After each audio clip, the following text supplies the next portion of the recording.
Ladies and gentlemen, What's good? What's good? what's power? How y'all doing? We heard now.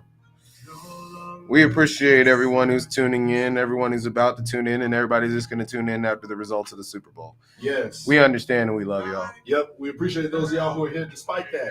Right. But audio jokes. But yeah,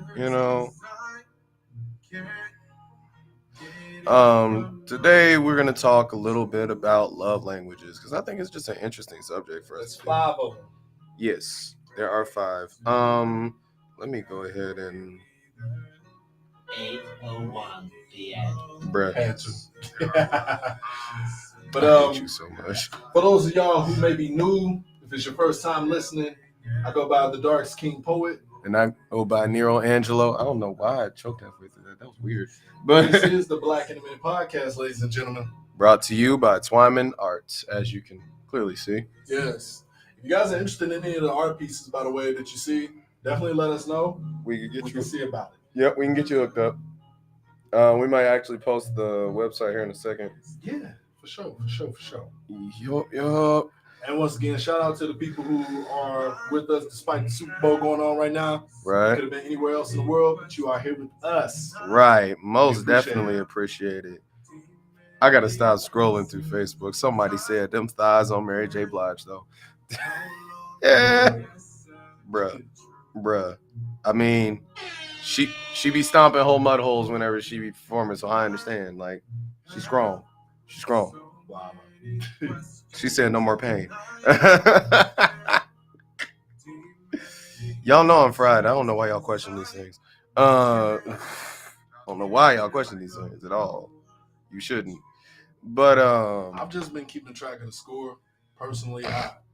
Other than that, I've been kind of just falling back. Yeah, I understand.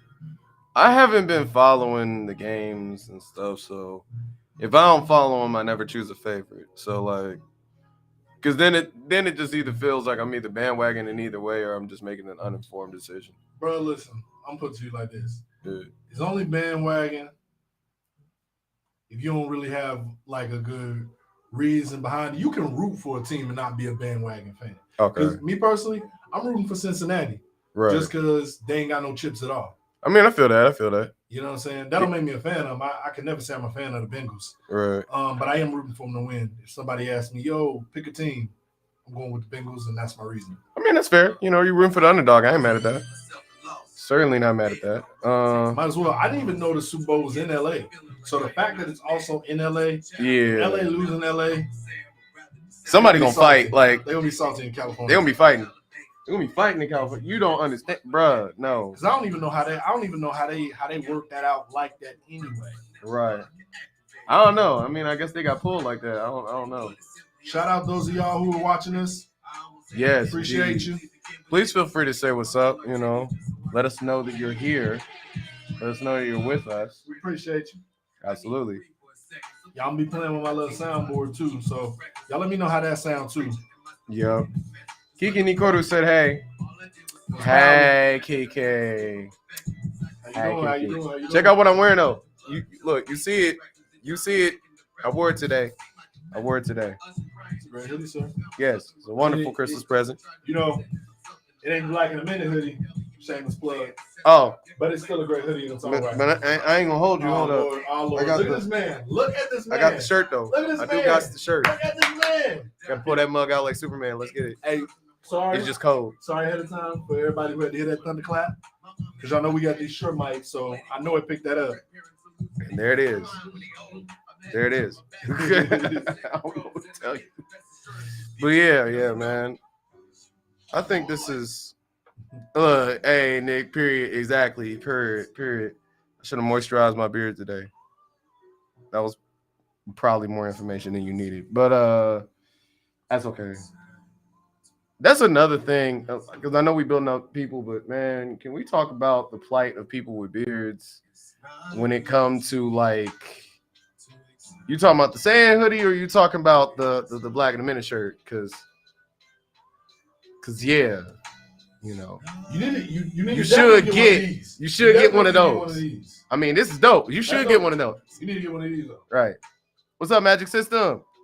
What's good? What's good? What's good? What's good? How you be? How you be? But man, look, I ain't gonna cap, man. When your beard get big to a certain point and you gotta wear a mask all day, like you just slowly start neglecting it because there ain't no point in picking it out because it's gonna get squished in certain parts.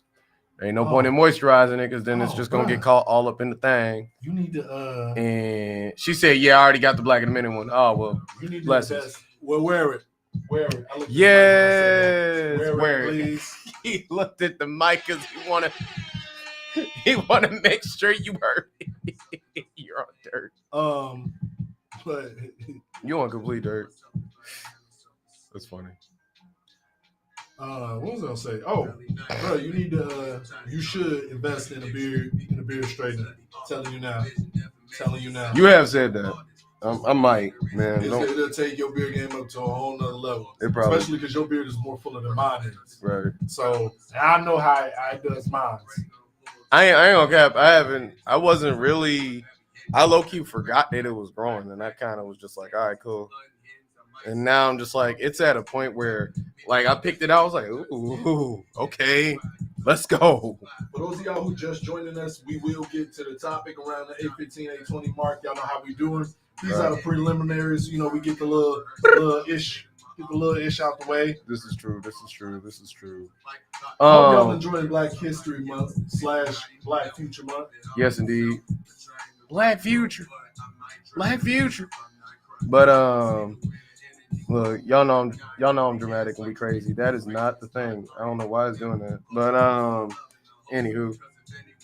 But the main thing is, I don't know. I am learning how to do a bit more self-care in that regard. Magic System says she's doing good. She just cut her hair and she feels gender euphoria finally. What does that mean? Yeah, I'm about to say, can you clarify that? Because I don't want to pretend like I know what that means. I'm definitely not going to pretend. Yeah, I mean, I could guess at it, but no, I'd rather. You're doing good. That's good. That's good to hear. We do appreciate that. We talked about affirmations last time, so if you're in a positive place, that's a good thing. Make sure you're using them affirmations to your advantage. Yes, indeed.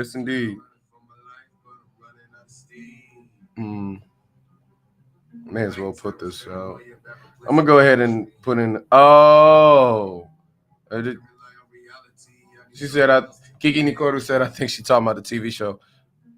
I mean, Euphoria, the Zendaya show. That's what I call it because I have not watched it yet, and I've heard great things about it. The Zendaya show, I have heard some good things. Apparently, Dare don't like it. Like, they feel like it reinforces negative behaviors involving drug abuse. And for Dare, I'm gonna have to hit you with one of these. You what? Dare? I mean, Dare's literally sitting back watching for you, like. I mean, you're not wrong.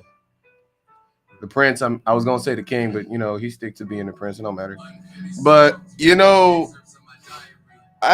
Euphoria is one of those many shows that I've just not hopped on. Me neither. I may or may not. I don't know. Honestly, I'm gonna be for real with you. I didn't think it was gonna be good. Right. Well, it's just because the aesthetic that surrounds shows of that caliber that come from those type of networks, it does come off. Anyway, it does come off as one of those things that you can just kind of telegraph.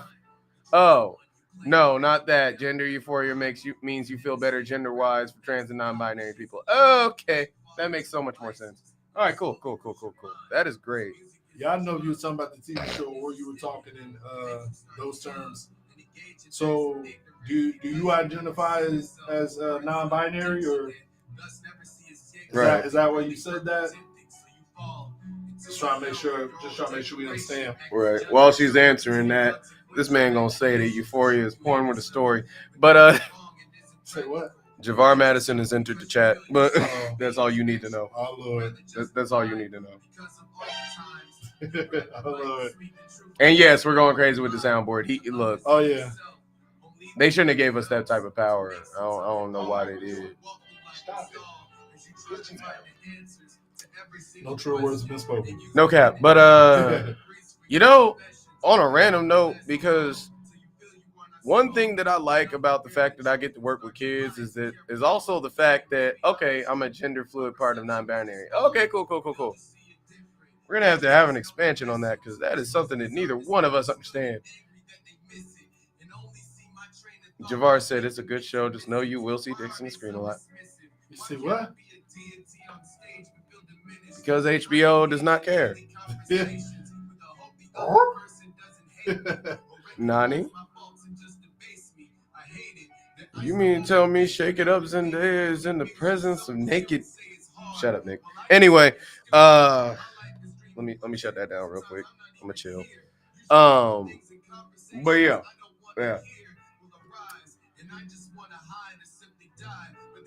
I lose my train of thought. I think I did. Thank you, Javar. Jesus. All right. In the screen, yes, they going crazy because they don't hold back no more. I mean, it kind of is what it is. Magic System says Zendaya is hot as F. I mean, yeah, I don't disagree. She's a pretty girl, not my type. She's right, a pretty girl, but she's definitely attractive. The bad part is I got introduced to her by seeing her and Shake It Up, and that just skews my view of so many things. I'm not against her playing more serious roles. If anything, I'm all for it because I feel like sometimes tween-age stars that grow up to be adults end up dealing with the curse that comes along with it. That's almost as bad as like the Superman curse. So it's good to see somebody breaking that stereotype and actually, doing very serious roles and doing things that would be considered technically outside of her range. I'm like that. And doing it well. So, I'm all for people who do work and do it well. Oh, she's in Dune? Huh, that's what's up. She's in what? The movie Dune. I mean, that's what's up though. I didn't actually find out about her to like way after the fact. I didn't even know she was on Disney Channel. Yeah, bro. Yeah, those kind of stuff because I wasn't like I don't think I was watching any of that content at the time, like from Disney Channel. So I never knew she was like one of those Disney Channel kids. Bro, I just seen her one day and was like, who is this? I'm not gonna cap. The only reason I knew is because the person I was talking to at the time, shout out to her, it's actually her birthday today. But that's ironic. Was watching Shake It Up back then. And so I just happened to be there and I happened to see it. And I'm like, who the heck is this person? And then of course I run into, Deshaun, shout him out. And this dude had like a mega crush on her. Loki still does. But yeah. So I learned things. I learned vicariously about Zendaya and who she was and her goings on and what she do. But she is a very remarkable individual and she put in work. Okay. Can't get mad at nobody that put in work. For those of y'all just joining us, know this is not a stream about Zendaya. It's not. Side conversation. It's really not. But tonight we're going to be talking the 5 love languages. 5 love languages, and we're going to be talking about Valentine's Day. Because I got to do my annual shit on people who shit on Valentine's Day because they in their feelings celebration. And here it is.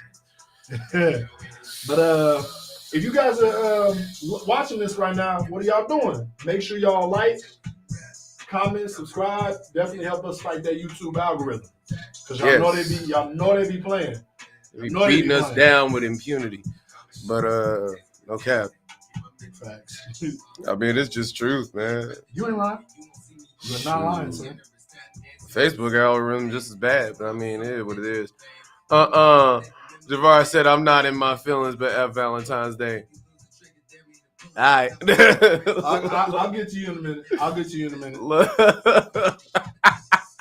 It's popular, though. I don't know where this came from, this influx of people just having so much hate for Valentine's Day. Because people want to be sad and angry.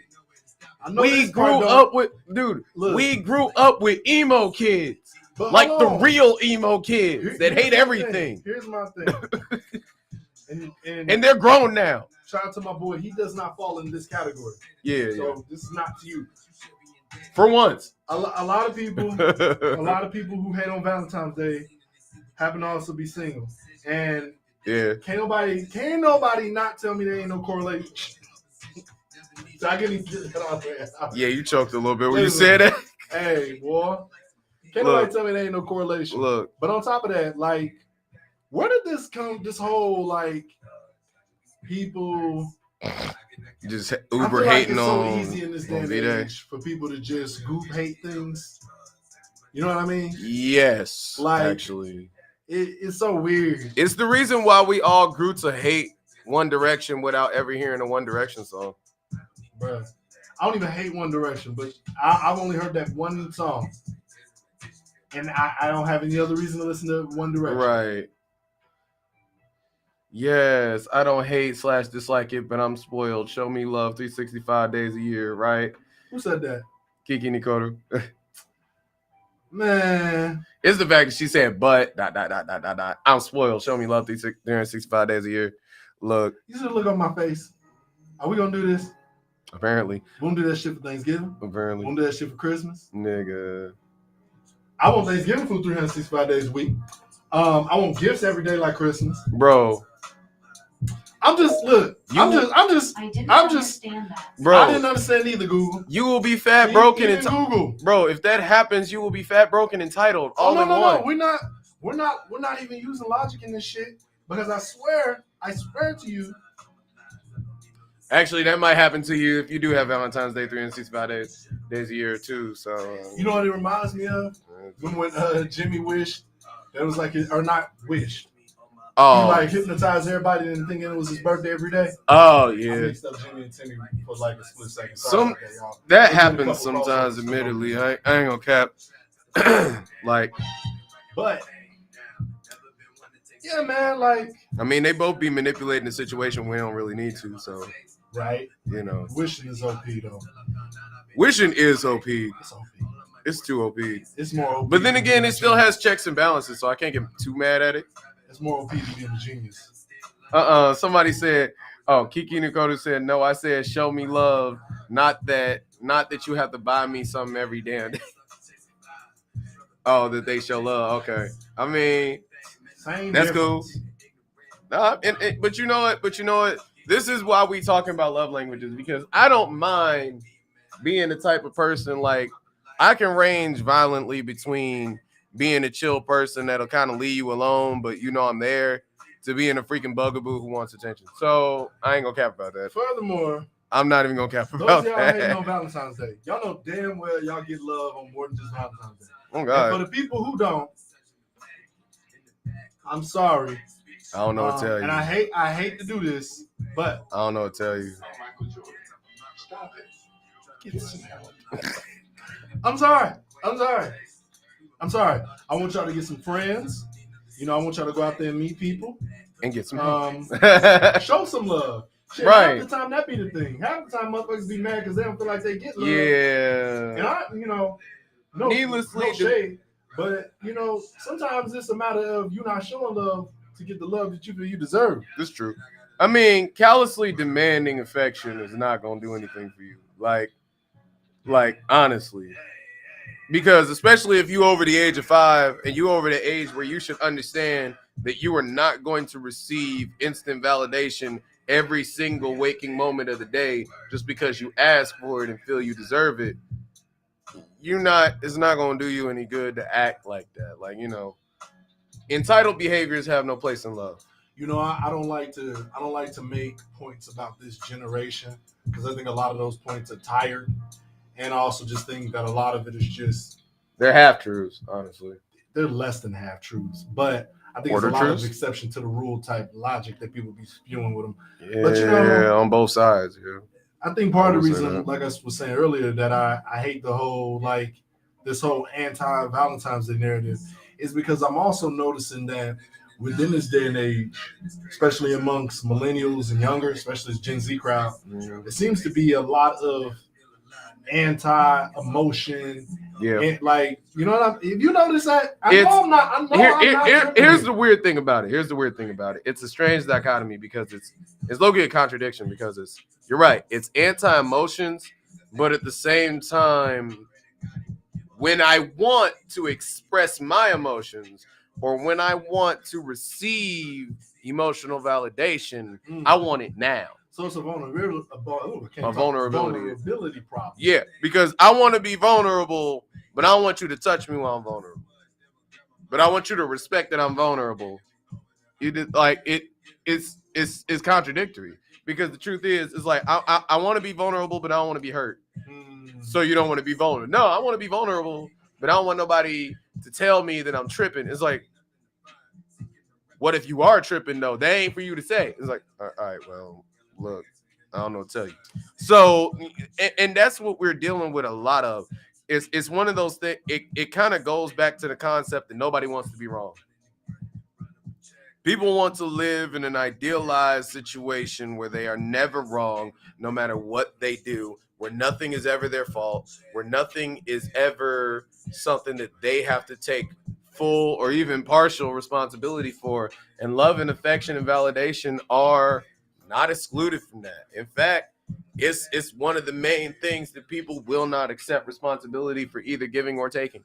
You know, I would also say that we're also seeing a huge cultural shift in just like people's the value that people put in relationships too. This is true. You see a lot of the narrative is the hot girl summer, the hot boy summer. Everybody sweat up and down. They the happiest, most single, don't want nobody, don't need nobody. And listen, y'all, I know it may be some of y'all in the stream that this applies to. Don't take it personally. This is me talking. Y'all know me. But it's just like, yo, it's okay if you're not that person. I swear it is.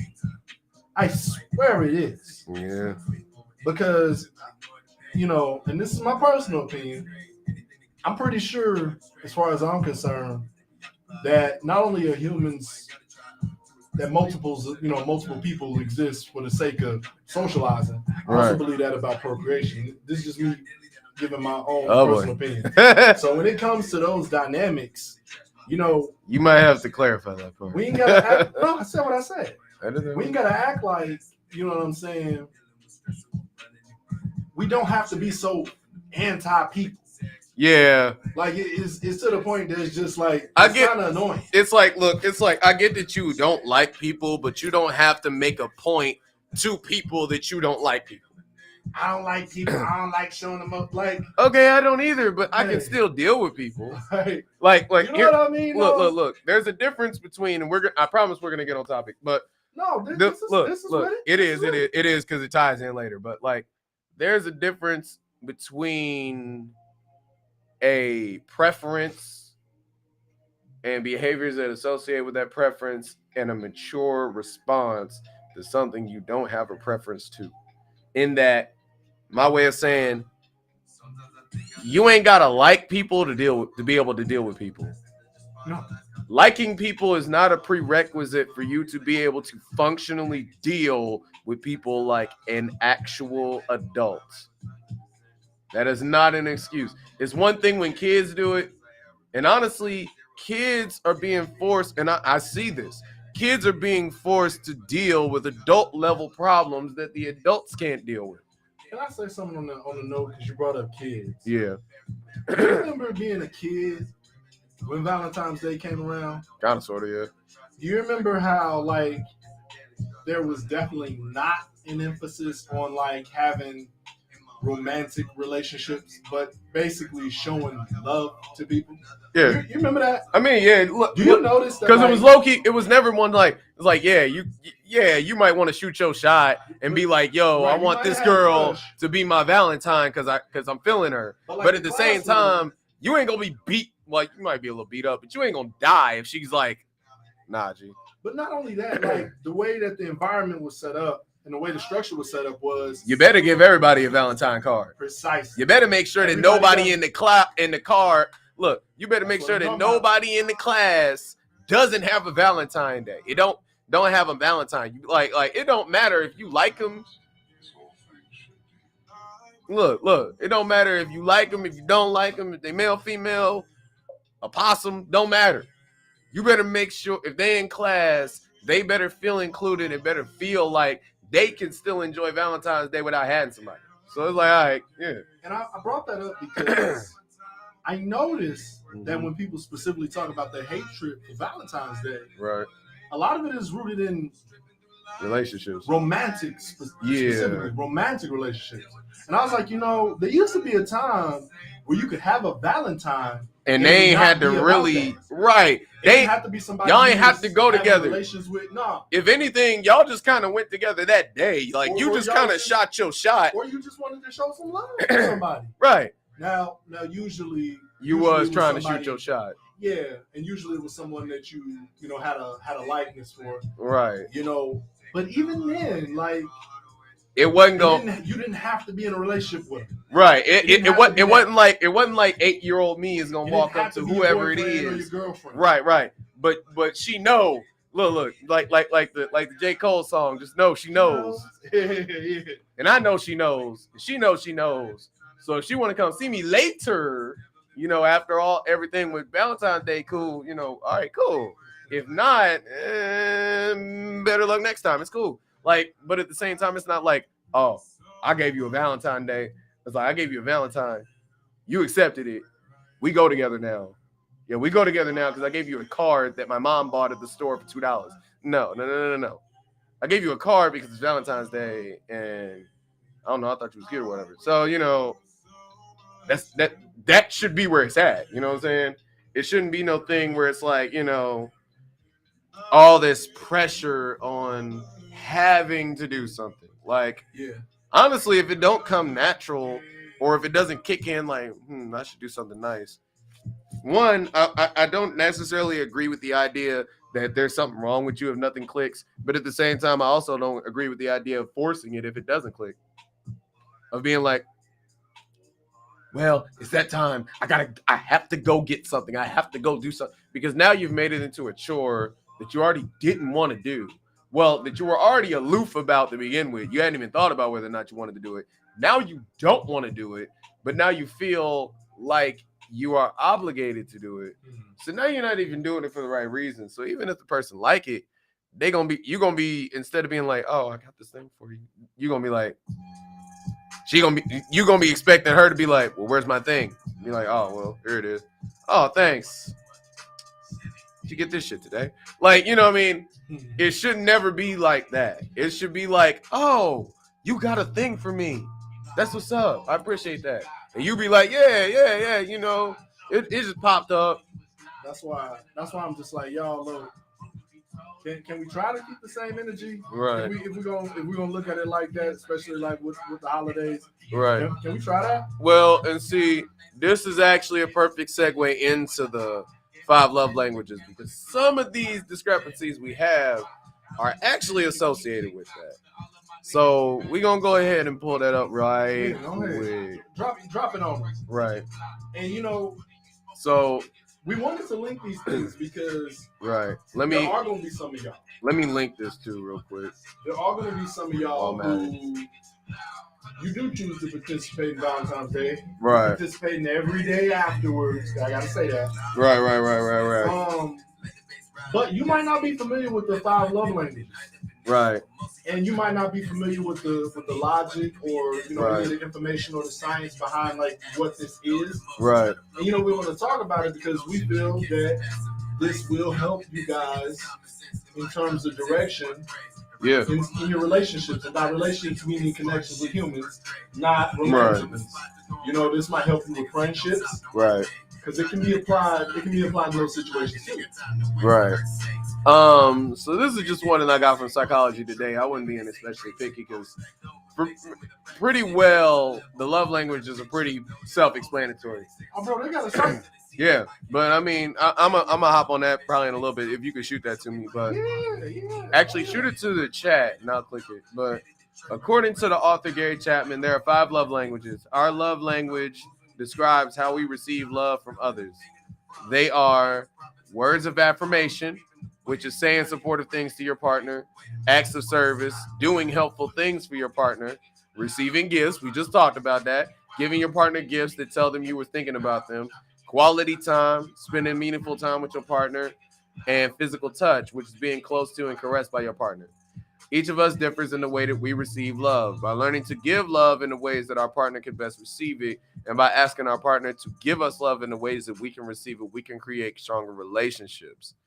And so, with words of affirmation, it says, ask yourself, how do you feel when you hear your partner often encouraging, positive, and offer encouraging, positive, and affirming words and compliments, right? If these things make you feel most loved and happy, then words of affirmation is maybe your primary love language. Acts of service. Ask yourself, how do you feel when your partner helps you with tasks that reduce your burden or ease your stress? Right? If these things make you feel most loved and happier, then acts of service might be for you. Huh? Yeah. Oh, love language. Receiving gifts. Ask yourself, how do you feel when your partner gets you a thoughtful or extravagant gifts? If these things make you feel the most loved and happy, receiving gifts may be your primary love language. Quality time. How do you feel when your partner gives you their undivided attention and you engage in meaningful conversation or activities? You know, this may be your primary if that's what you're into. Physical touch. How do you feel when your partner shows you affection through touch? Right? So these are the five, and it's not saying that necessarily you have to have only one of the five, or that you absolutely have to have, like, some people have all five just in varying degrees. Like, and I'll go ahead and post this up and just ask. The beautiful thing about the website is they have an actual website where you can actually go and take a quiz.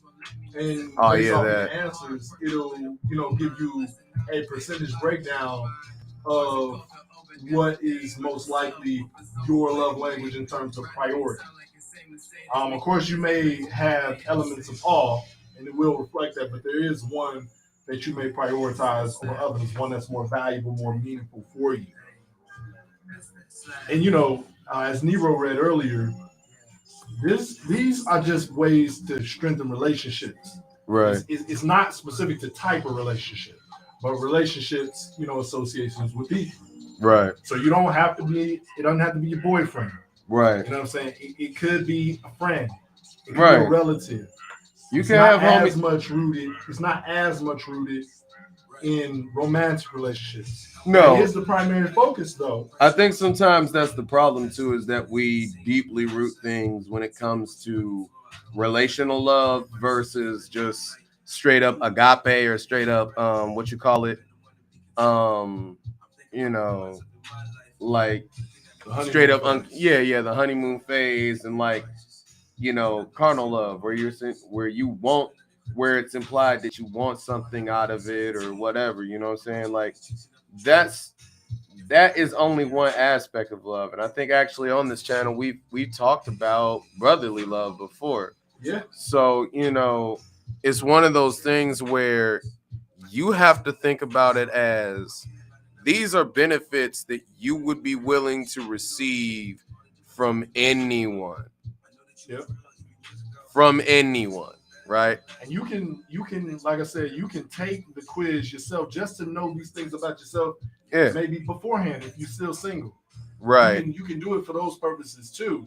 This also helps with just overall chemistry in a relationship. So if a person has an idea of your love languages to an extent, they already have a leg up on probably how they should go about treating and interacting with you. And that's important in a day and age where, people constantly harp about communication issues. Yes. That's a whole separate podcast that I want to talk about.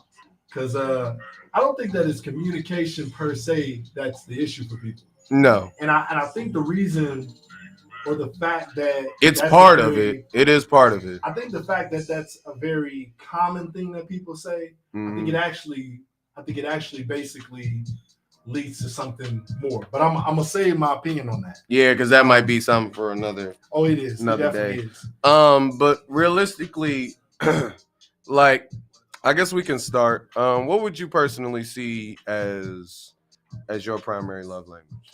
Oh, I already know it, bro. I done took the test and everything. I took the test a long time ago, but I'm gonna just guesstimate from what I see. By the way, the test is like I think maybe 10 minutes or less. Yeah. I don't remember. I think it tells you on the website. But Right. I believe, if I'm not mistaken, I believe. mine's is I think it's access service. Access service. I can see that. I can see that. I believe so. Well, maybe a better question is which one are you more willing to receive? Because I feel like that's something that you're more willing to give, and that might be another question. Along with that, not only what do you think your love language is, which of these love languages are you more willing to give, and which one are you more willing to receive? Because sometimes it's different. I just posted the link to the little quiz too. Definitely, you guys check that out. Excuse me, I got like the hiccups or something going on. Good luck. But yeah. Which of these are you more prone or more likely to give to off? Well, no, receive. I'm sorry. That you would rather receive. Actually, I found it. Went through my photos. Actually, correction. My last time I took the quiz, my primary love language is quality time. And I'm gonna even give y'all a breakdown of what it says here. Okay. In quality time, nothing says I love you like full undivided attention. Being there for this type of person is critical. But really being there with the TV off, fork and knife down, all chores and tasks on standby makes you feel truly special and loved. Distractions, postponed activities, or the failure to listen can be especially hurtful. Whether it's spending uninterrupted time talking with someone else or doing activities together, you deepen your connection with others through sharing time. And what I will say that I see the correlation with this is usually me, I'm the type, I'll put my phone on Do Not Disturb. Like most of the time, my phone is on Do Not Disturb. Especially like, you know, if I'm with my lady or something like that, my phone is on Do Not Disturb because for the most part, I like to schedule stuff out. And so I am the type of person, I don't like people cutting in on my time. I'm very funky about that. And I know that about myself. Right. I'm hit and miss about it, to be honest. I ain't gonna cap. But I'm hit and miss about it. Like, I do like having my quality time, but sometimes my practicality kicks in and I'm like, well, some things are just gonna come up. But I try to make the most of what I can do. Actually, that's 30%. And like I said, you guys, it breaks it down between the 5 and 2 percentages. So that's 30. What actually follows up right behind that, surprisingly enough, is words of affirmation. Okay. Not to the last episode. Yes, you know, yes, and of course. The way where I see that correlation is I try to be positive. I really don't care for the Debbie Downer type behavior. Right. I ain't really a fan of that. I try not to worry too much as well. So I try to look at things and try to put a positive spin on things. As well as, you know, I'm always saying power or something to that effect somewhere to somebody. I ain't saying it just by myself. Right. I'm saying it to somebody on the podcast or whatever. And, you know, I'm all about that kind of stuff. And then right in the middle is acts of service. Right. Because I definitely do like doing things, especially gift giving particularly. I like to see the smile on people's faces when I get them things that they like. Right. I'm not going to say the other two because they're not as relevant. It goes physical touching and receiving gifts. I'm not going to break those down. Yeah. But I'm more of a giver than a receiver. I really don't like for people to give me stuff too often. Right. But yeah, that's actually what my actual results are. And like I said, you guys can go online and take this quiz. You know what I'm saying? And find that information out for yourself as well. Right. And I mean, like, I'm actually doing the quiz right now just to see what I get. But I know to some degree, I'm probably going to get, I know physical touch is one for me because I'm a huggy person. So Nice. I ain't going to cap. I know that's one for me. You know what I'm saying?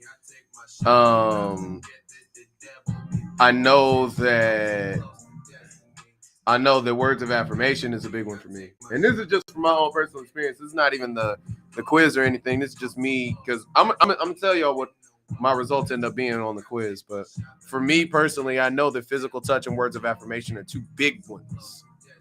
You know what I'm saying? Because sometimes I just want to, I don't know. Sometimes I just want hugs.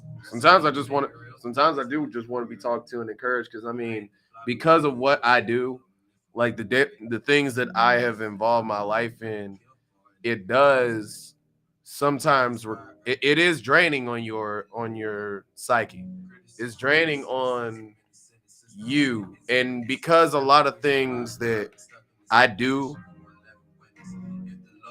sometimes are contingent on like things that can affect other people, like my decisions can affect other people's lives. I take that very seriously, and as a result, if I feel like I done messed up, man, look, that's the bump a gift. I need encouragement. Like, you know what I mean? Gifts are nice. Don't get me wrong. I do like gifts, right? I do like gifts. I like acts of service. I don't mind that. You know what I'm saying?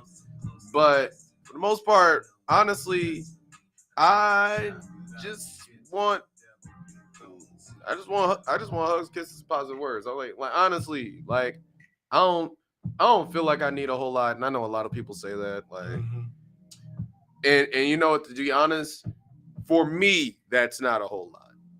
For somebody else, that might be an insurmountable task because maybe they're not as comfortable. Talk about it. You know, they're not as comfortable with engaging in that certain act. For some people, they're not good at giving words of affirmation. Sure. Or because gifts, right. Yeah. Some people suck at getting gifts. Yeah. You know, I don't feel like I'm the best gift giver. I do try, but like I don't feel like I'm a king at that. But when it comes to like sitting down and giving positive words, bro, I'll do that all day. I'll literally there have been times where I've sat down and I'm really only supposed to spend 2 hours with certain folk, and I'll sit down and talk to them for 3 straight hours on something if it's something heavy enough, and we'll get deep, you know what I mean?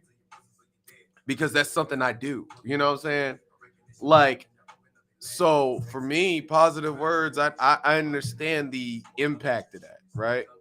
And I try to be very sensitive to, hey man, you got to be careful when you say certain stuff to people because you don't know how your words do affect people.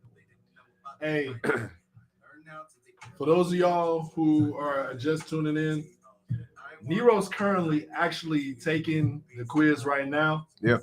So keep that in mind, because as he's going over, just the general thoughts, we'll be able to actually in real time, live, for real see, what he just said, versus what he answers these questions. Because Lord knows I don't remember. I think I took this before, and I do not remember my stuff. But keep that in mind. Also, excuse me, we posted the link in here as well. Yeah. So since NeRo posted that link, you guys can go online. Even if you don't really believe in it, hey, that's you. Definitely take the quiz. You ain't doing nothing else besides watching us, right? Take the quiz. See what you get. And I mean, if you are in a relationship with someone, have your partner take it as well, and you guys can correlate, check each other's results. Right. And you may learn something. You may glean something that you need to know that you might have not got through basic communication. Right. Okay. And if what? That's ironic. That is very ironic. Oh, you got your results? Yeah. Uh-oh. It's actually a narrow margin too. Ooh. Two of them are actually, the two of them I named are actually not the first one. Show your information. So all right, let me share with the class if you feel. Yeah, no. I don't care. Yeah. So this is mine. This is my love language. Hold on, I'll pop it up. I got you. All right. So basically, my primary love language is actually quality time. Look at that. Which is interesting because usually I have no time. So you cherish it. I cherish it. Go ahead. Speak your truth, brother. But here's my thing. I have an issue with that. Is the missus watching? Huh? Is the missus on right now? I have no idea. But okay. She probably gonna yell at me for this, but because I'm weird about quality time. Because I'm weird about it because of the fact that sometimes there are days where I want to be all up in your business. All and in just your grill. right. Hotel. For real. Just like doing stuff, just chilling out. It don't matter, right? Mm-hmm. Just vegging out, watching TV, or just laughing at stupid stuff that's going on the internet, because there's no shortage of that. But at the same time, there's other times where it's like, man, I just kind of want to chill to myself with my headphones in and listen to music, or just do something else. And then when it comes to our time, it's like, okay, now it's our time. Let's go do what we do, right? Which is why sometimes work is a good thing, because if we're working at different angles, like if she's at work and I'm at home, then it's like, okay, I'm gonna play the game and do like, all the stuff I can't do when you here. You know what I mean? Like bum around, just do whatever. But in other cases, it's like, okay, you here as well. Now I want to spend time, Physical touch, that one is A1. That one is A1. Anybody who knows me closely knows that I am a hugger, which is why COVID is a weird time for me, because I like shaking up with folks. I like hugging if it's needed. Like, legitimately, one of the coolest things, and it was nice. It was really nice and it was unexpected. I was getting done with a visit, and one of the two kids that was there, before I even dropped them off, he was like, hey, he's like, well, be careful on the road, because they knew that I had to drive from Jasper back home, right? And that's about an hour, so give or take. He's like, well, be careful going home and watch out for animals in the road. And I'm like, thanks. I'm like, I'll be all right, though, because all I got to do is go on the main roads. There ain't a lot of animals out there. But before I dropped them off, when I was dropping them off, he walked up, knocked on the window. I rolled it down, and he like stretched out and gave me a hug. I was like, okay, thank you. Right? Like I am that. This is how I know I'm going to be this parent. I am that parent that if a kid tells me that they want me to ride on the kid bike that is entirely too small, that I know my ankles are probably going to hit me in the face if I go too far on it, I'm getting on that bike and I'm going to try and pedal somewhere. You know what I'm saying? I will sit at the kiddie table and pretend that I'm drinking tea. You know what I'm saying? I will let a kid put stickers on my head, like, because I know that's important for them, right? Okay. You know what I'm saying? So that's words of affirmation and physical touch too, because it's just like, you want that. Like sometimes, like my first reaction if somebody is feeling stressed out is either to say something to them or to give them a hug if there's no words to be said. Okay. So words of affirmation and physical touch are always A1. Acts of service is 17. It's 17%, and receiving gifts is 3. I already knew that was gonna be it, but because I'm not gonna say I don't care about gifts. I just care about gifts a lot less than the rest of this stuff. Like, if I get surprised with a gift, I'm turned. I'm like, okay, go ahead and show appreciation. Right.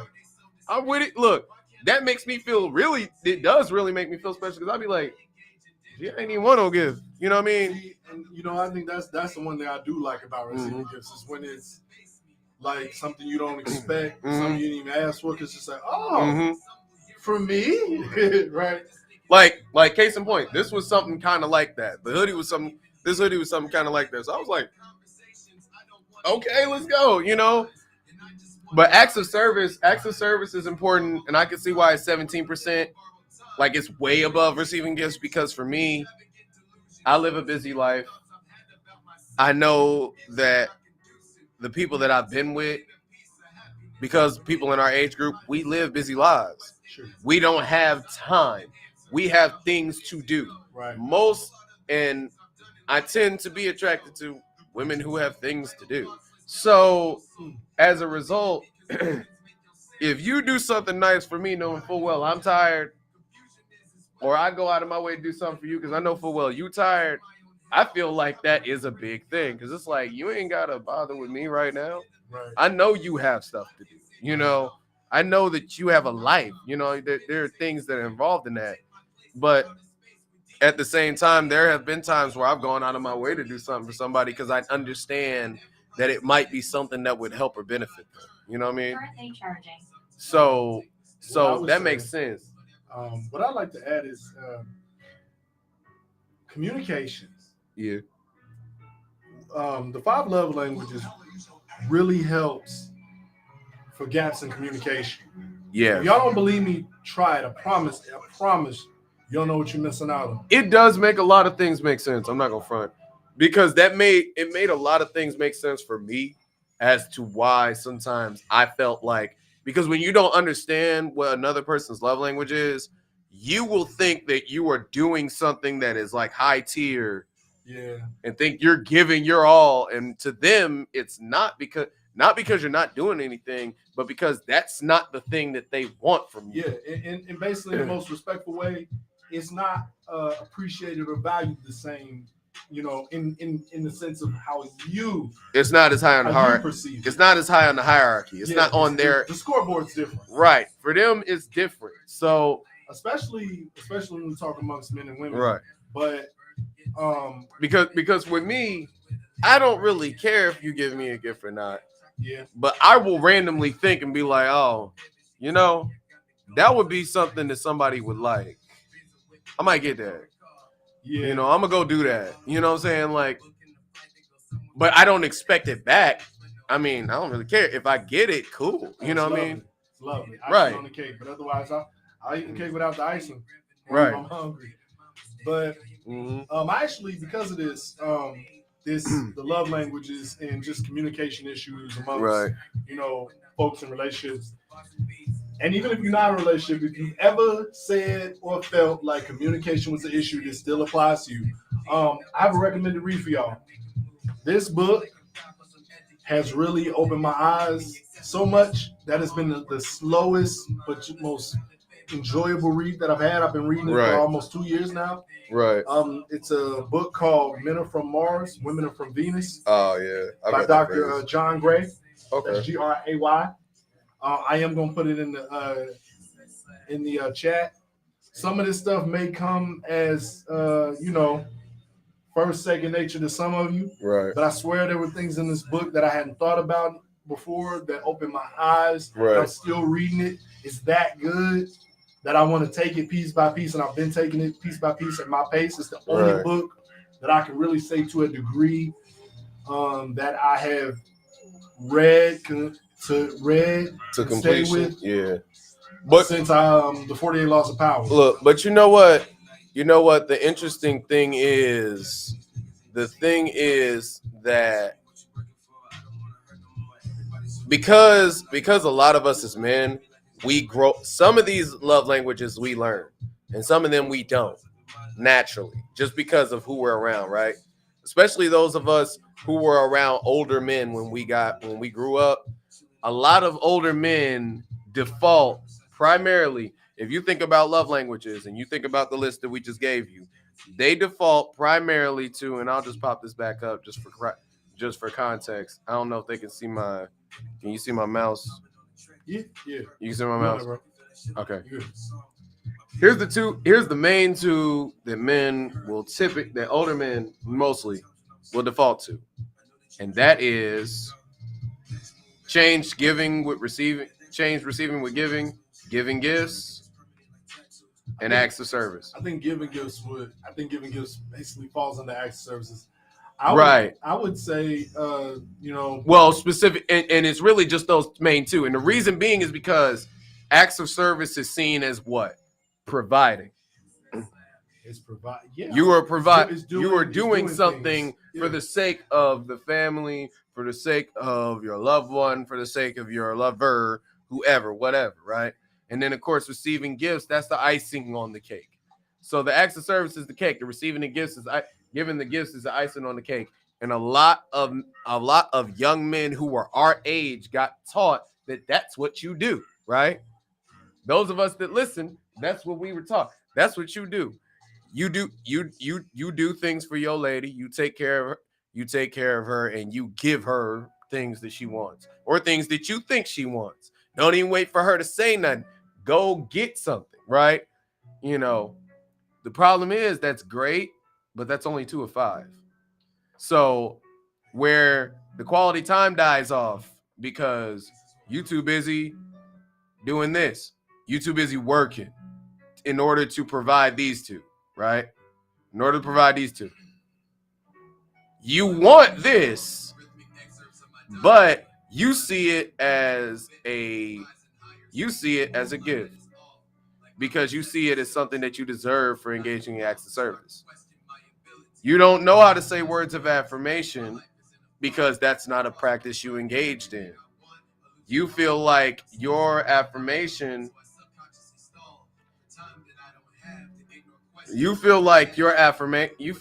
affirmations come from the gifts. They come from the gifts and they come from your service. You feel like it should already be implied because you worked for it, right? You gave them something tangible to demonstrate, hey, I love you, I care about you, you're important to me.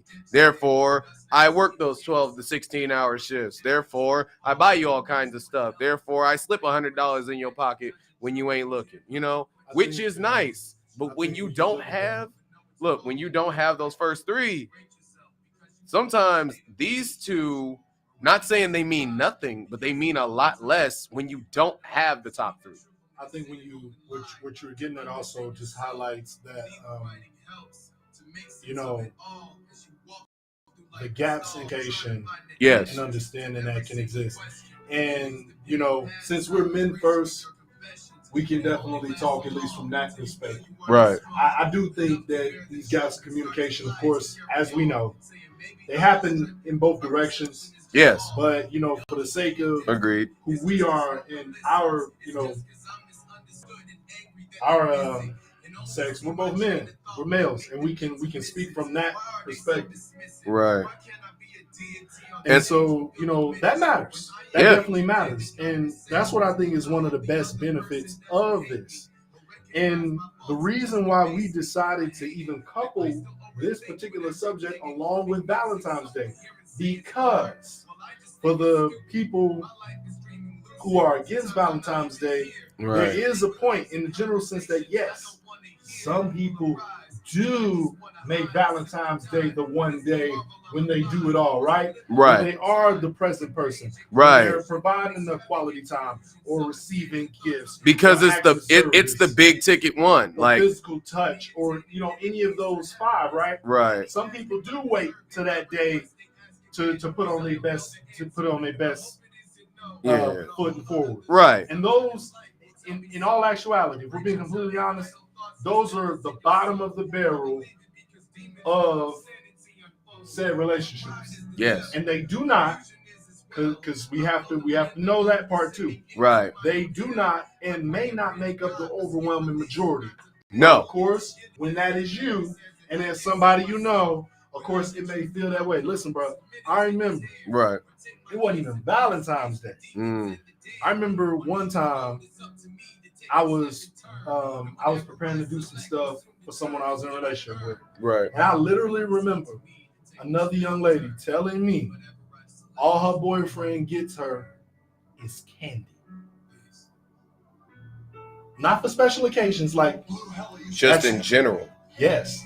And some people may hear what I just said, and they may be like, well, that's appropriate, based off of whatever boundaries right. exist. That's actually was about to be my first question. Like, all of does she specifically ask for candy?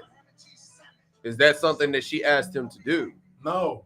Is that something that she affirmed that she's okay with?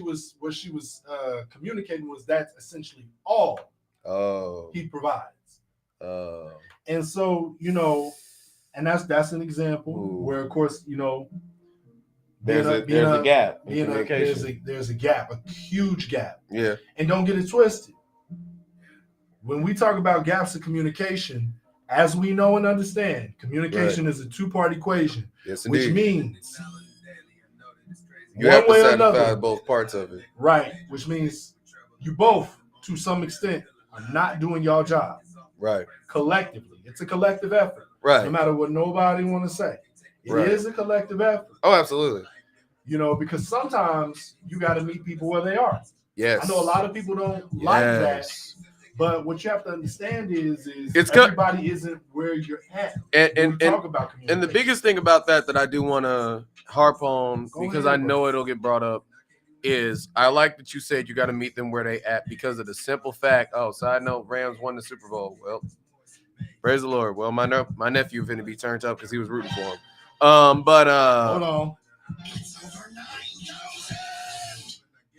Well, you knew they wasn't gonna lose in their hometown. That wasn't gonna happen. You know, slight sidebar, because I gotta say this. Oh Lord. All of the commentary on social media was saying the Rams had this loss, which is funny. And shout out to the people who are just now joining us after the Super Bowl game came and went. Thank you. We appreciate people you. In here. Like, comment, share, subscribe. I'm like, I knew that jump went up for a reason. We're trying to close the gaps of communication. But especially on Valentine's Day and every day after. Yes. But for real though, one of the biggest things is the fact that, what was it? I lost my train of thought. But talking about, gaps of communication and how it takes two to communicate. Yes. Sometimes you gotta meet people with okay, there it is. Okay, thank you. Really what it is that sometimes people like to use the S word when it comes to meeting somebody where they're at, to use it as an excuse for why you don't. And that word is settling. That word is settling. I will settle for none. And the other word is standards, right? Settling and standards will get you in trouble because of the fact that you're not understanding that you not bending on things is going to cause problems in your relationship. This man's spitting. Now look. Don't get me wrong, though. I'm not saying deal with a bum. I'm not saying deal with somebody who don't give a crap about your feelings. I'm not saying deal with somebody who is not willing to bend for you. No, I'm saying that you cannot have unbendable standards in a long-term relationship and expect yourself to survive because of the simple fact that you will change, that person will change, and you have to be able to adapt to that. Also, sometimes they're not okay. They might be good for you, and they could be better to you, but they're not okay, and you have to be cognizant of that. Can I add something to that? Yeah, go ahead. I gotta say this while you're saying that. Right. Also, y'all, some things don't come natural to some people. Very true. So, what part of that meeting somebody where there is if a person's willing to put in the work, that's a good sign. Right. There are a lot of people out here that are not willing to change under any circumstances. Right. And it's okay if something don't come natural to them. If they are willing to try it. Yes. They're willing to be what you need them to be, how you need them to be. Yes. That's somebody that gives a damn. Right. You better know that. Like, let's put it this way. Where there is no compromise and there is no bending, there will be problems.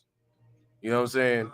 Because that implies that you're trying to control the narrative of whatever it is. And sometimes, and what you realize is that people will control relationships for more than one reason. One of the main reasons that people control relationships for is not even rooted in greed or avarice. Sometimes it's rooted in fear. It's rooted in the fear of what happens if they let go of the reins because they don't trust the other person to uphold their end, right? But more to the point, meeting somebody where they're at is not settling. Meeting somebody where they're at is not bending on your standards. If anything, you are allowing them the opportunity to understand what you expect. You're also showing respect for the fact that you understand that they're not perfect. And that they might be in a situation. Yeah. Because that's important when we talk about, first of all, that's important when we talk about love. Yes. Yes. Look, y'all saw that little that's rudimentary. That's heavy.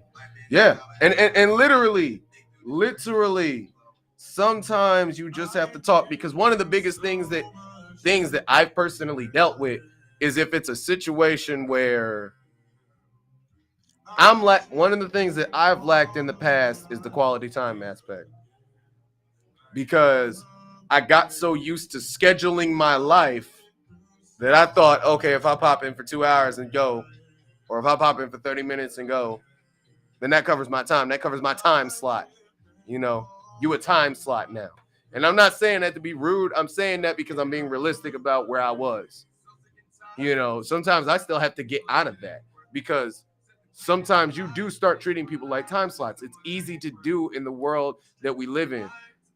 Now, where certain others that I've been with have messed up with me personally has been in words of affirmation and really what I want to call opening up. Being able to open up and talk about your feelings and say what you need to say instead of being like, well, you should already know. Well, I don't know. Let me know. Right. Because look, I literally told a kid this right. Because here's the thing. This is something that a lot of kids get taught now. And to some degree, I don't want to be that guy, but I'm gonna have to be that guy today. Everybody has triggers. Yes, this is true. Everybody has tendencies to display what those triggers are, right? So for some people, they may jitter, they may move, they may fix their face in a certain way to show that they are right, to show that they're bothered, that they're feeling anxiety, that they are annoyed, that they are whatever, right? So I'm talking to the mom, we talking about different stuff. The kid is laying there and he's grunting and doing little stuff and whatever. She recognizes what it is. I have no idea what's going on. Right. And she explained it, but she's like, but in the end, like after a while, he was like, can y'all please be quiet so I can watch the show? I'm like, okay, well, you have to ask that. You have to say that. Right. And he's like, I was trying to show you that. I'm like, yes, but you cannot go with the assumption that everybody knows what that means. Right. One of the best pieces of advice I ever received was you have to talk to sometimes when it comes to your feelings and how you are, you have to deal with people like they're a little kid. Yep.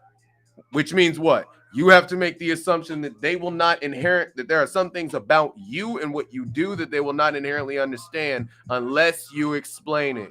Right. And because I always make because that's one of my biggest pushbacks. Do it like you're teaching somebody. Yeah. That's one of my biggest pushbacks on common sense. Right. I'm just like, yo, everything ain't common to everybody. And that's okay. Because some people okay.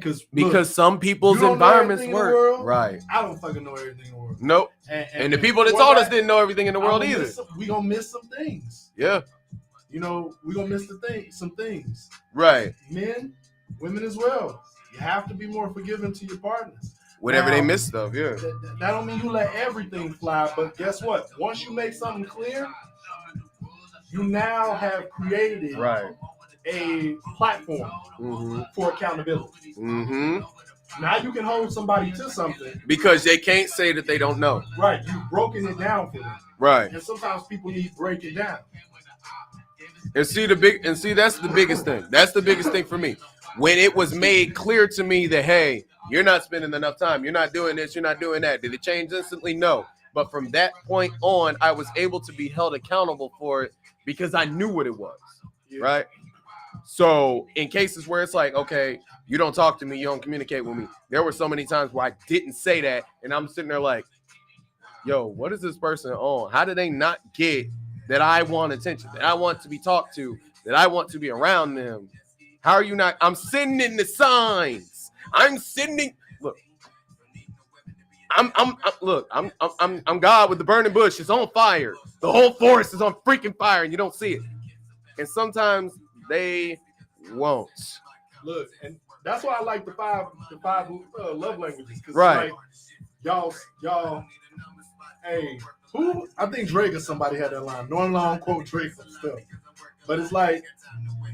We saying the same thing, but we speak in two different languages, something like that. Right. Something like that. But basically, yeah, it's like y'all talking past each other. Right. And y'all can be how many arguments have you been in where you and the other person are saying basically the same thing in two different ways? I know I'm making you search in your database. I don't know the answer either. So, hey. I ain't gonna cap. I don't know the answer either. Yo. You get in an argument where you gotta agree to disagree, but you saying the same thing. Look, I know him was watching. Yeah, I mean, it happens. It happens. And it happens for exactly what I described. That situation with that kid. Now imagine instead of it being a little 10-year-old, it's a 25-year-old. That's laying around doing this. You know what I'm getting better at? I'm getting better at like all these little things, and is not vocalizing a thing. I'm getting better at cooler heads will prevail because Yeah. I know me. Sometimes in the heat of the moment, I can get frustrated with stuff. I know me. You know, it is what it is. It's the truth. No. Look, I'm laughing because I'm in full agreement with you. You get to a certain and point, and I've had to have some moments where I'm like, shut up, don't say nothing, shut up, or don't say nothing. Just like, you know what?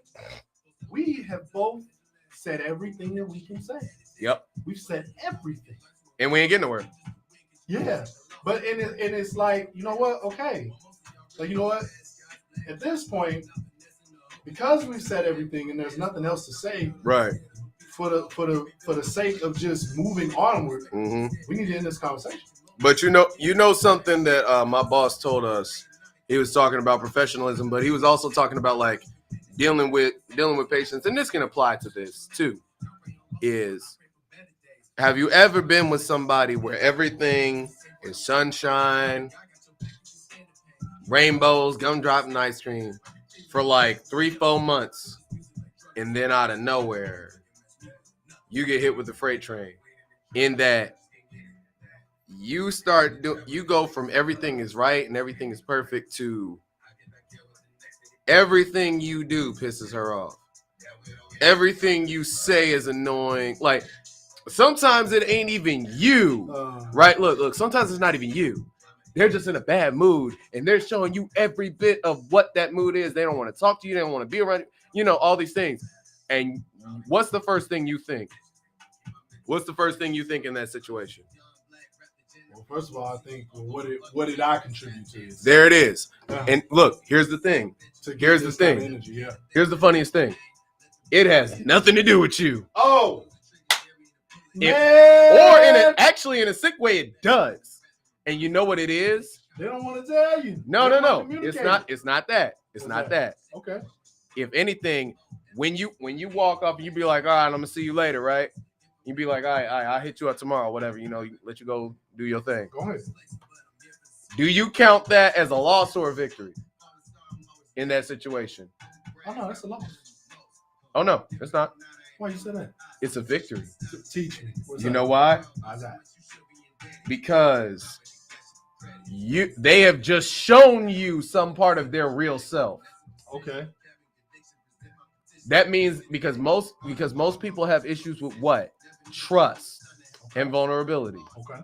So guess what they're going to do when they're dealing with you, especially if they either like you or they feel like they have to be nice, or they're in a situation where they feel like they have to be nice to you. They're going to do and act in a way that you expect them to. They're going to act in a way that you expect them to. So for you being nice to them, they're going to be nice back because you expect that. They're trying to go off of what they think you want because they still have trust issues. They want to see where you're at. But after a while, when you still stick around, they're going to try and show that other side to see what's up, right? Because guess what happens when most people show that other side? What does the other person do? Oh, they gone. Yeah.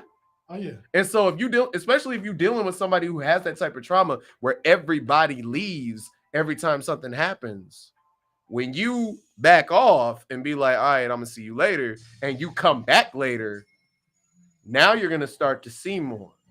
Yes. Is it going to be a long road? Yeah. Is it going to be a lot of more of those moments? Yes.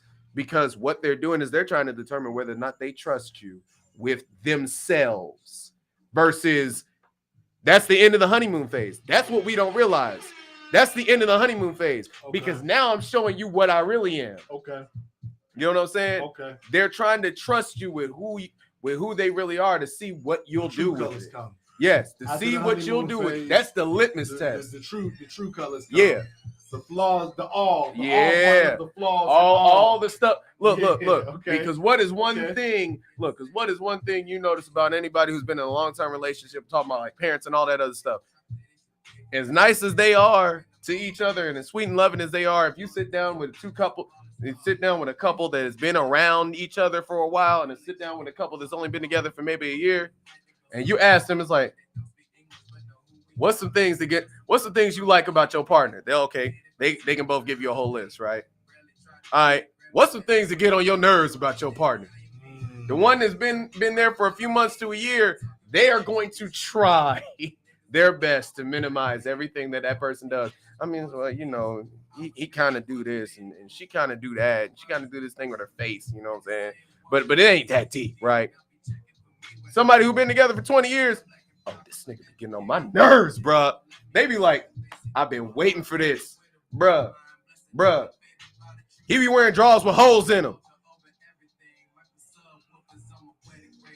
Girl, you kept the same toothbrush for 2 years. You ain't saying nothing. Because I was trying to be nice. I thought you was going to do something. Look, and they will go down the line, right? That's why I tell people to tell the truth. Look. And, but notice, they're still together even in spite of all that. You know why? Because they've come to understand each other to a level. They've come to trust each other with their true selves.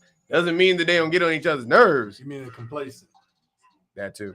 But look. But at the same time, that's what I'm talking about. When it comes, you have to find a balance there, because minimizing don't do nothing. Complaining incessantly doesn't do anything. I think that's easier for people. Who are married.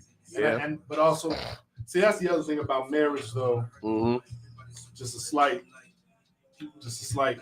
divergence. Marriage, and that's just that marriage kind of more so reinforces people to deal with each other's bullshit. Whereas relationships don't. You have an out, yeah. When you even look at the culture of modern dating, right, it's kind of weird in the sense that people are dating for a long time.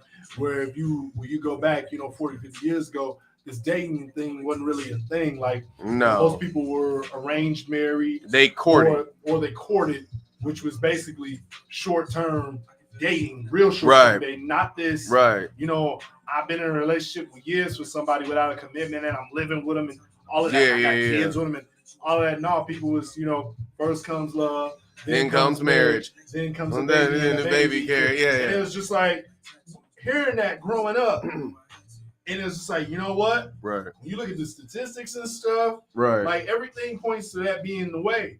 But in this modern day and age, where you've incorporated dating, what you've effectively done is you created, like you said, the litmus test of which people have to decide. Do they want to be with you? Do they want to be with you? And if they're going to be with you, how long are they going to tolerate you before either A, they leave you, or B, they marry and or have children? Yes. And this is one reason why my great-grandmother told my grandmother this when she was young. She said, don't start anything you ain't prepared to finish. Woo! Which means do not fake the funk and do all of these. Hold on. Let me see if I can share this mug back.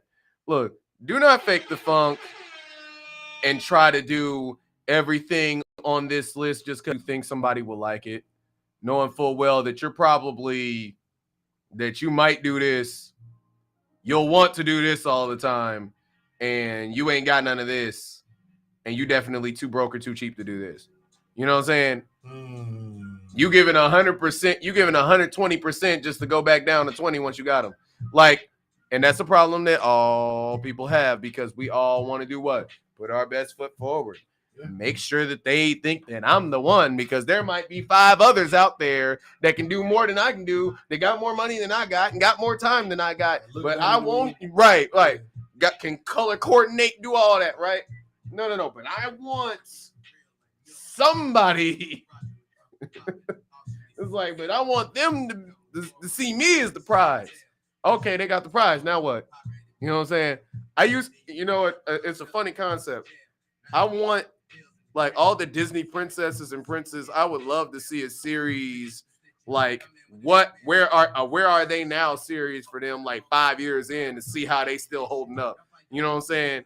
Because I mean, the story don't end with and then they live happily ever. No. And then they got married, had some kids, probably had some time where they pissed each other off, might have broke up.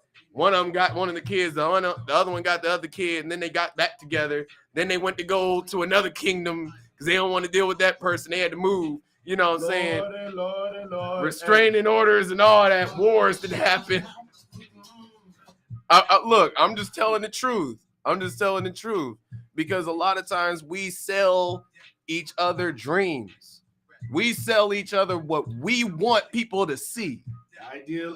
Idealistic versus reality. Right. Expectations versus reality. Yes. look, in my line of work, I get sold that every day.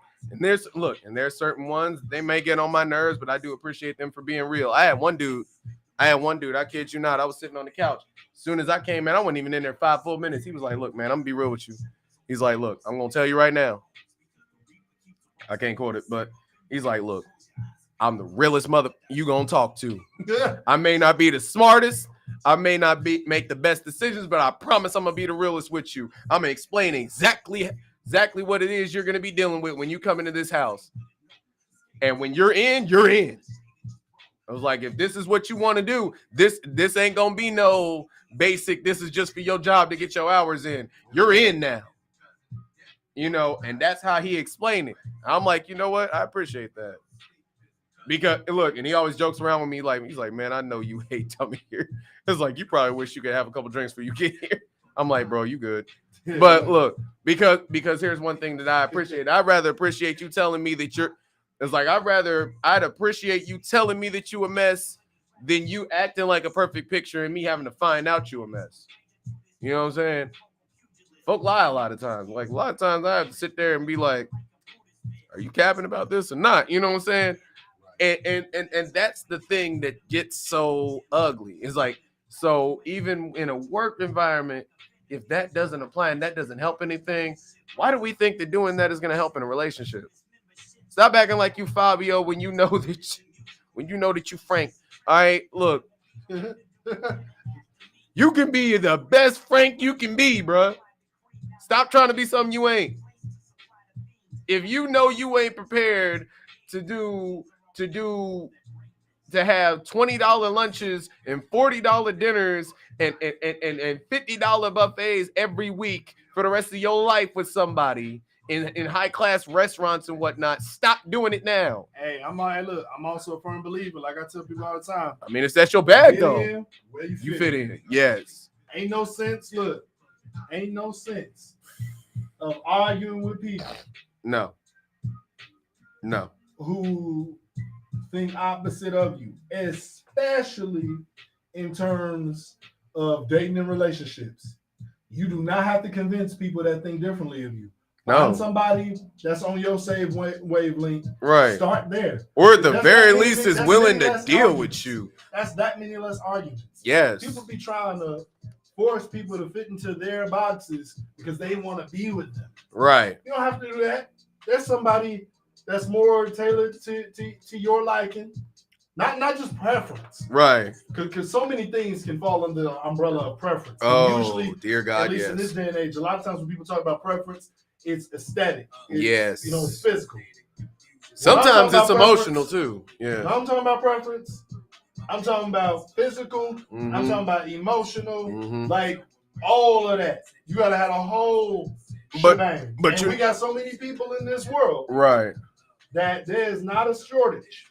No. Trust me. There's not. And here's my thing. You ain't out here enough. Right. You ain't missing nothing. Enough. Look. There is somebody.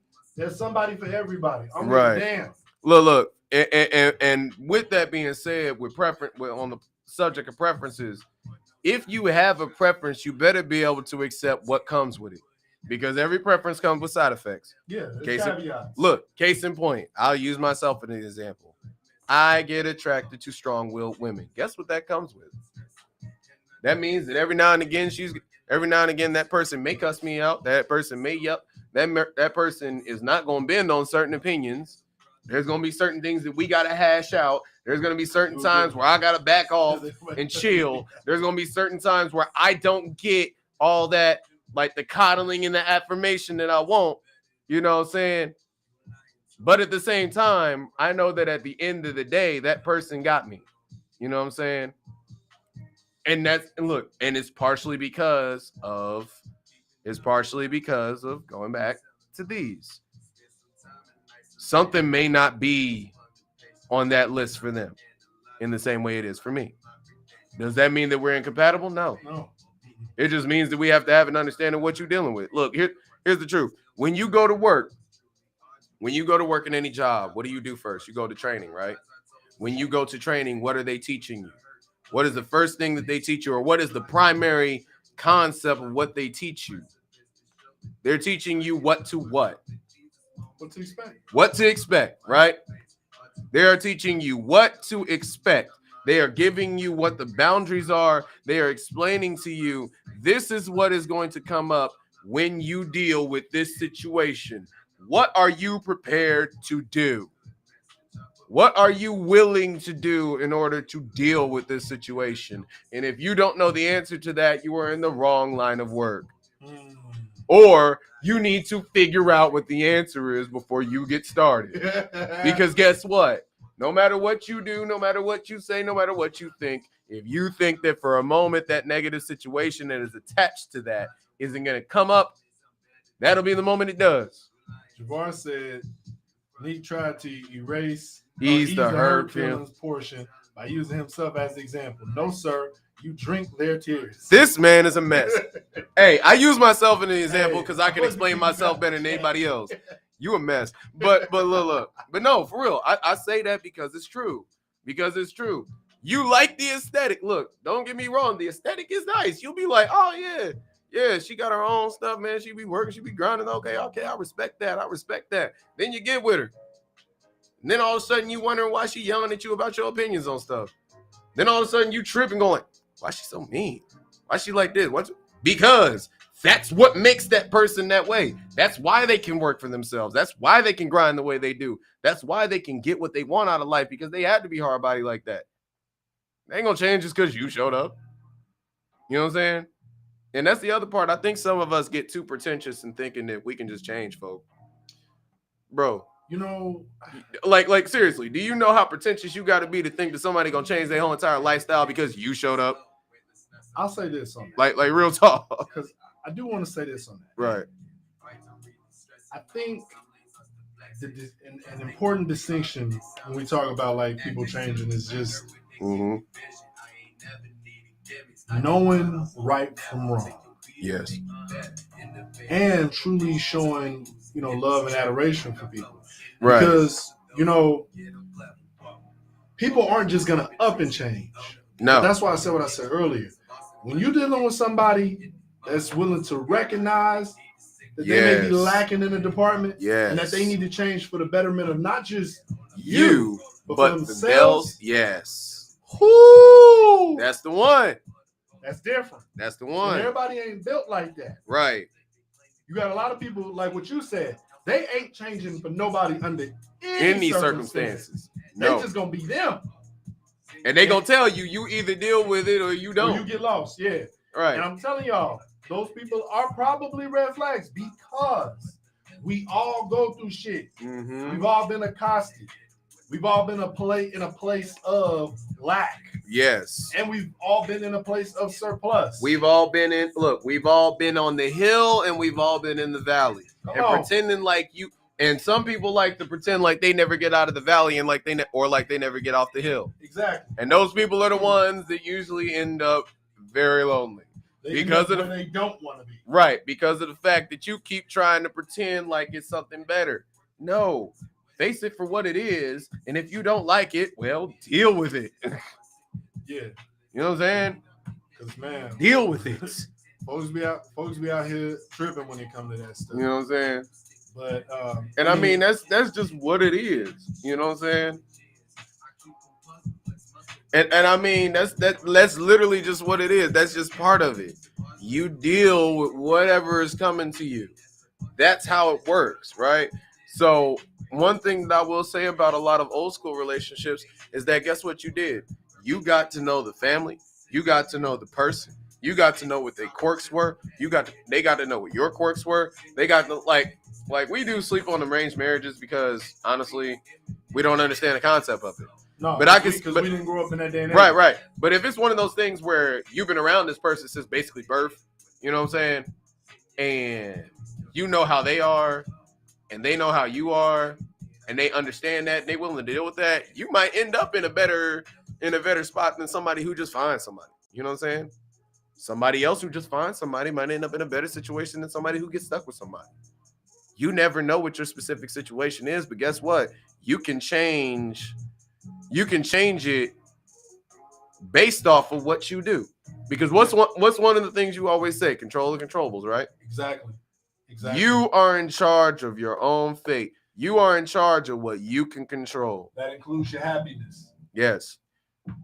And the thing is, you either being complacent about everything that gets on your nerves until it truly gets on your nerves, and now you're looked at like a crazy person, or you whining and crying about everything that gets on your nerves is gonna have you ending up alone or together with somebody and mad the whole time. Yeah, you got to find a way to strike a balance. If something's bothering you, you probably need to say something in a cool, calm, and collective way. Yeah, just wait for the time. Because if you got to give yourself a moment, do so. It's always gonna be taken the wrong way when your approach is fucked up. Yes. Remember that. And the person does have the right to feel a type of way because you can met them crazy. Right. Even if you don't like something, that don't mean you gotta come reckless. Yeah. You gotta come reckless. Look. Because guess what? When you don't come reckless, you get understood. Not only do you get understood, right, but also you now make it to where if that other person comes at you reckless, now they in the wrong. Undoubtedly, they in the wrong. Yes. And you're not. Yep. And that's important because it does matter when we talk about right and wrong and how people want to be treated. Mm-hmm. You respectfully come at somebody. Right. They come at your neck crazy. Guess what? They asked for it. Right. They asked for whatever they got. Yeah. You can't give look. Don't throw rocks at a man who's got a machine gun. Oh God. Your ass is gonna get. Don't bring a knife to a gunfight. Like right. I don't even know why you did that. Like, and you know it's a perfect example. It's like little kids playing football. Yeah, you can hit whoever you want, but guess what? They hit back. Right. And sometimes they hit hard. And sometimes they hit harder than you do. Woo! That's the main thing. You can't sit there and think that you're going to be a bully all your life because guess what? Somebody going to square up with you. Somebody's going to decide that they have time today. Somebody's going to decide that they don't want to deal with you. You know what I'm saying? And that's the thing that we have to remember when it comes to some of this stuff. You can't strong arm no relationship. You can't and I'm not even talking about romantic. You can't strong arm your way through anything for an extended period of time. And sometimes that's the way that some people are. They think that if they just force their way into something, or if they, they persevere, we persevered through our marriage. No, you didn't. You fought through your marriage. You forced your marriage upon somebody else, and then you didn't give it up because you didn't want to go nowhere. And they decided that, and you made them think that they couldn't go nowhere. So now when the time comes and one of y'all die, you don't know what to do. You don't know what to do because you ain't got the time, energy, or the patience to deal with anybody else, and they definitely ain't gonna deal with you.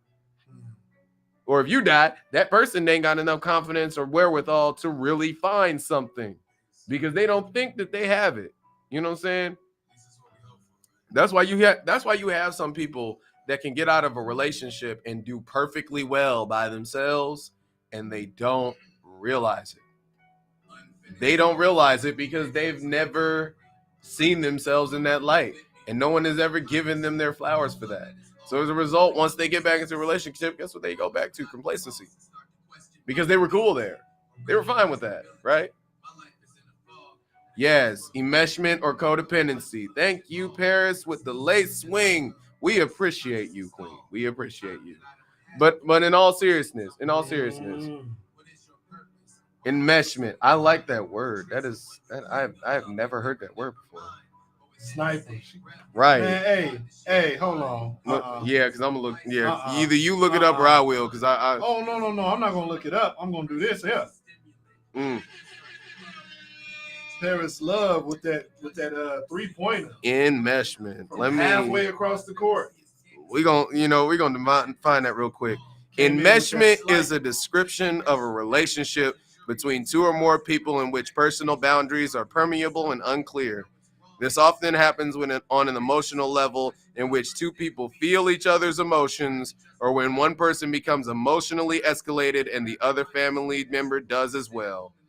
Oh, Jesus. Yeah. I done seen a few of those. Woo. What's up, DSOG?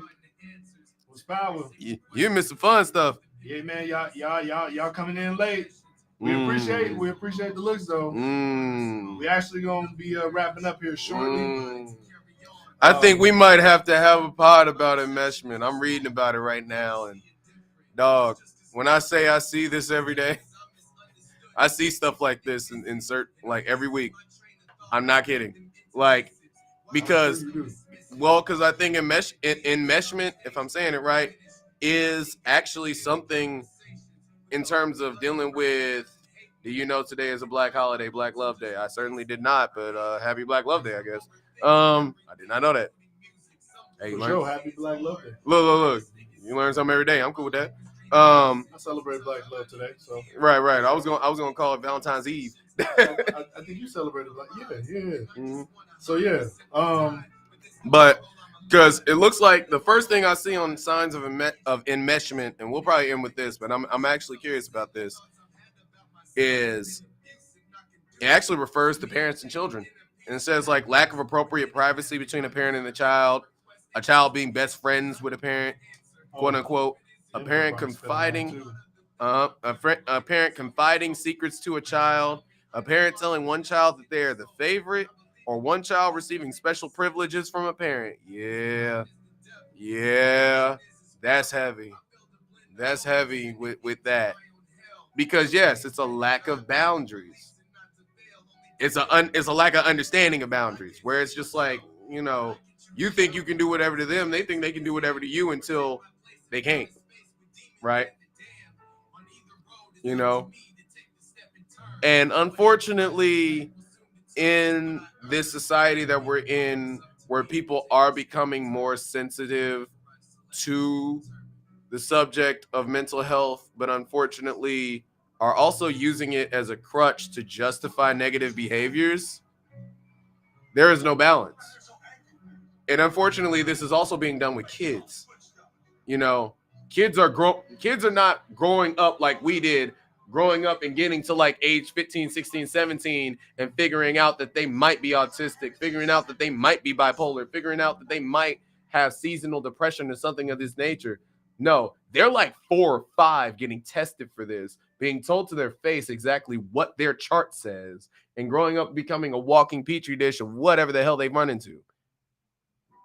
Which is fine and dandy, except for the fact that they are not taught to deal with it.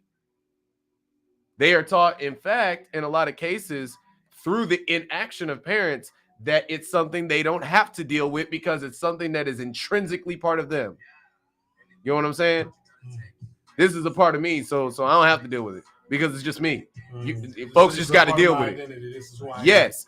Remember how you said you are not your issues. That's what they're being taught. They're being taught that they are their issues. They are whatever that little piece of paper says that certifies them to take certain medications in order to deal with these things.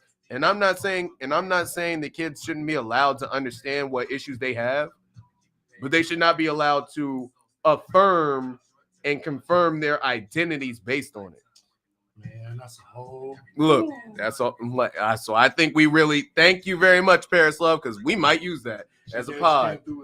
Right. That was a 3-pointer out of nowhere in the last inning. But in all seriousness, and we'll end here.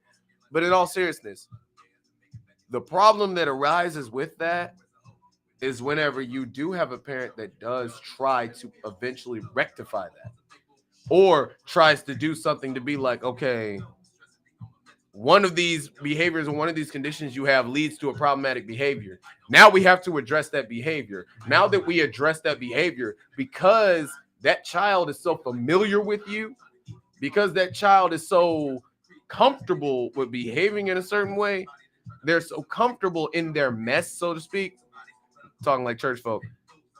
Guess what they do? They come at you like they're a full-grown man and woman. Get to telling you about yourself. Get to telling you that you ain't this and you ain't that and you ain't gonna tell me what to do, and that's why I don't want to be with you and none of that. I don't need you. There's no respect. There's no boundaries. And I'm not saying that you should treat a child like a servant either. They shouldn't sit there and be scared to say 2 words to you. You know what I'm saying? Should never be no situation where a child walk in the room, look at you, and be scared to talk to you, right? Should never be that. But it also should never be a point where a child walk in the room and they feel like they can talk to you any kind of way either. It's a balance. It's a relationship. That is a relationship just like any other. It's a balance. They have to respect you. You have to respect them. And you have to earn each other's respect. You know what I'm saying? I am a firm believer in the concept that respect is earned no matter who it is. As a parent, you have to become worthy of your child's respect. As a child, they have to become worthy of your respect. That's right. And your trust. I agree. So with that, you have to display those behaviors. You have to show, and sometimes you have to show your vulnerabilities. You have to show them, hey, look, every now and again, daddy messes up, all right? Adults make mistakes. I'll be quick to tell kids, look, adults suck, okay? We suck because sometimes we do stupid things. We do very stupid things. And sometimes that's why we tell y'all what we tell you. It's not because we think that you're stupid. It's because we know we were stupid. And we don't want you to be as stupid as we were. That's all. It's like, and sometimes that's what it is. And you know, a condition or issue or whatever, because everybody has issues. Those things are not supposed to hold you back from being a positive person. Yes, they may cause some extra obstacles. They may put some extra roadblocks in the way that certain other people may not have, but that does not stop you from being a decent person. It should never affirm you into not being a decent person. You know what I'm saying? But we getting off subject, and it's 9:41. So we're going to go ahead and close out. I know that some of y'all are probably either engaging in Valentine-like activities because the Super Bowl is over, and getting ready to because tomorrow is that day, and maybe you took that day off. If you did, good job. Because it's a Monday, and people usually hate Mondays. I'm working. So. Right. But, you know, we've already started the Valentine's Day going zones. Yes, indeed. This is what I will say, you know, in closing as far as Valentine's Day goes. Mm-hmm. Some of y'all out there, wherever you are, you don't really do anything the other 364 days. Mm-hmm. So if there was a day you could actually do something, do it tomorrow. Yeah, go ahead. For the people who do stuff all the time. 364 days. I mean, if you out here like that, you know. Guess what? Keep that same energy, I guess. Keep that same energy. Stay consistent. Or maybe this is the time that y'all should just chill on the couch and do nothing. Which that works too. Change the pace. Y'all got it. Ain't nothing wrong. Y'all got it. Right. Either way, don't blame the holiday for your own feelings toward it. Nope. And just to stay on subject before we leave, learn to understand what things you bring. We talk about the 5 love languages, but it's really just what you bring to the table and what you expect to be brought to the table. Well, man, you know you gotta be careful saying that. I know people don't like that. Statement in this Look, age. You can't say table stuff, bro. This whole table stuff got people losing their minds. Look, man, if there's anything that I learned through studying psychology and dealing with people on a regular basis, it's that anything and everything is triggering, depending on the situation, depending on who says it, depending on what they say and how they say it and how it's presented. Learn what I'm saying. When I say that, I'm saying learn what you have to offer and are willing to offer. Learn what you expect to be offered, and find some way to reconcile the two with whoever it is you want to deal with, or don't. But hopefully you do if you want to actually make it work. You know what I'm saying? Also, you guys, we're gonna post the link to the 5 love languages. Mm-hmm. It's also pinned as well. If you guys are interested, definitely go check that out. And feel free to post it if you feel comfortable enough. We ain't gonna mandate this, but if you feel comfortable enough, because we ain't gave y'all homework in a minute. Nope. Feel free to take the test and share your results. Yeah, in the comments. In the comments, because we do look. Believe it or not, we do read comments. Y'all act like y'all want to interact with each other. We got a whole look. This is the time for y'all to start sending comments. We ain't blew up yet. We actually have enough time. Look. We actually have enough time and energy to read this stuff. When it get to being 3,000 comments, we just gonna pick 1 or 2, and you might get lucky. Yeah, we still little. Yeah. We little out here. Also, there's a recommended read up there. Yep. Ladies and gentlemen, check out Men Are From Mars, Women Are From Venus. I promise you, it's a great book. It's not that long, less than 500 pages. Mm-hmm. And it really it's really got some game and science. Written by a doctor. It's got some game and some science about male or men and women interactions. Yep. Especially those of the hetero perspective. Mm-hmm. So you can learn some stuff. You can also learn some stuff even if you don't come from that persuasion. Check it out, please. Learn you something. Because I promise you, men, you don't know everything there is to know about women. And women, you don't either. Look, another thing I would suggest, because I just thought about it. It's a bit out there. It is a bit out there, but it kind of is relevant to this because it's important.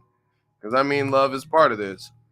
If you haven't heard of this, I don't know if you've heard of this. Have you ever heard of Maslow's hierarchy of needs? Hey, man. That's another big one. I sure have. Yes. I sure have. Yes. The hierarchy of needs. The hierarchy of needs is another big thing that you should just Google one day. I ain't even going to give you a book. It's something that you should Google. That she heard that. I don't know for sure. Right. Heck yeah. Yeah.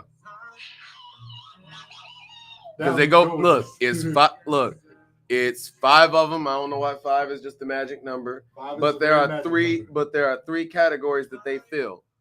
And that's, which is the 3 main categories that these 5 fulfill are self-fulfillment needs, psychological needs, and basic needs. And it's a pyramid. And let me see if I can share this, actually. I was going to say. Yeah, let me see if I can share this. Yeah, I was literally about to look it up. All right. You can go ahead and just pin it in there if you want to. You can put it on the screen. I'm about to put this up on the screen so people can see it. Look at that, y'all. So look, self-actualization is at the top. Achieving one's full potential, including creative activities. Esteem needs. Prestige and a feeling of accomplishment. Okay, that goes into psychological needs. Belongingness and love. Intimate relationships and friends. Safety needs, security and safety, and of course, physiological needs, which are food, water, warmth, and rest. So, okay, you can satisfy these. Most of us try to satisfy these, and most of us really want these. We kind of suck at this part. This is the part. The belongingness and love is literally what we're talking about. We're right in the middle of the pyramid, which means it's not more important than food, water, warmth, and rest and basic needs. But it is more important than your petty little feelings and you wanting to feel like you're gonna do like you somebody. It is right in the middle. Because guess what? When you have this, you can get this, and you better be doing this. Because if you're doing this and you're not taking care of this, that's problematic. That's bad for your health, literally. If you want this and yet you still stuck on this, you may not be paying attention to what's in front of you. That's why I say it's a hierarchy. It is a hierarchy. That's why we tell you, you got to take care of yourself first. If you can't take care of yourself, you can't do jack squat for nobody. Nope. Can't do nothing for nobody else. Nope. So anyway, that's just a little tidbit, a little something to pop into your brain. Let me see if I can't just pop this up. This is just a little article. I mean, you can review whatever articles you want to.